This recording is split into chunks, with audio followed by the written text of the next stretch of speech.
Chapter 9. Jesus stepped into a boat, crossed over, and came to his own town.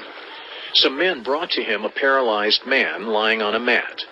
When Jesus saw their faith, he said to the man, "Take heart, son. Your sins are forgiven." At this, some of the teachers of the law said to themselves, "This fellow is blaspheming." Knowing their thoughts, Jesus said, "Why do you entertain evil thoughts in your hearts?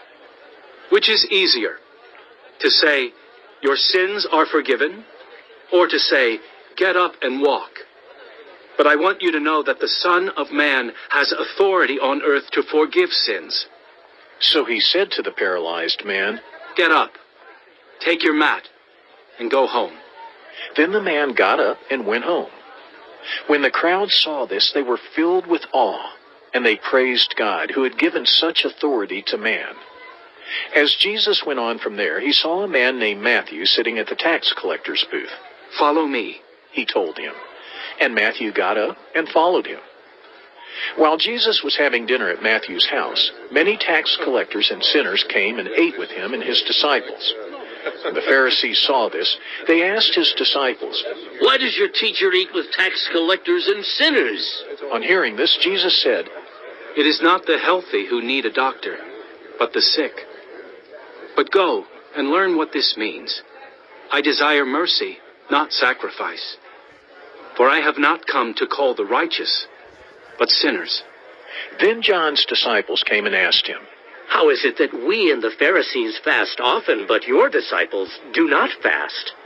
Jesus answered, "How can the guests of the bridegroom mourn while he is with them? The time will come when the bridegroom will be taken from them. Then they will fast. No one sews a patch of unshrunk cloth on an old garment, for the patch will pull away from the garment, making the tear worse. Neither do people pour new wine into old wineskins. If they do, the skins will burst, the wine will run out, and the wineskins will be ruined.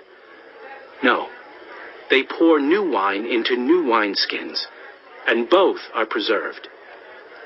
While he was saying this, a synagogue leader came and knelt before him and said, "My daughter has just died, but come and put your hand on her, and she will live." Jesus got up and went with him, and so did his disciples. Just then, a woman who had been subject to bleeding for 12 years came up behind him and touched the edge of his cloak.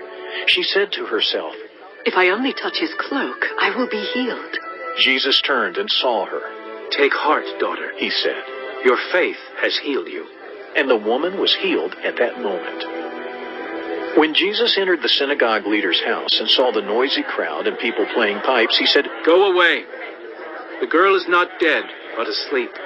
But they laughed at him. After the crowd had been put outside, he went in and took the girl by the hand, and she got up.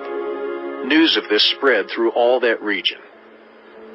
As Jesus went on from there, 2 blind men followed him, calling out, "Have mercy on us, Son of David!" When he had gone indoors, the blind men came to him, and he asked them, "Do you believe that I am able to do this?" "Yes, Lord," they replied. Then he touched their eyes and said, "According to your faith, let it be done to you." and their sight was restored. Jesus warned them sternly, "See that no one knows about this."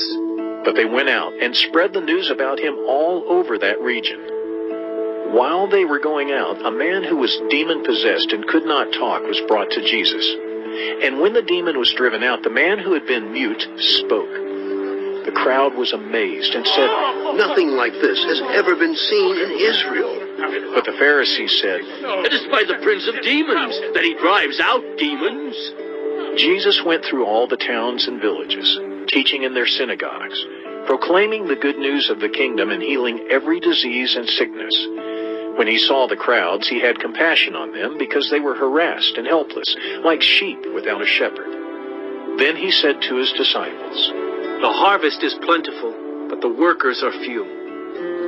Ask the Lord of the harvest, therefore, to send out workers into his harvest field.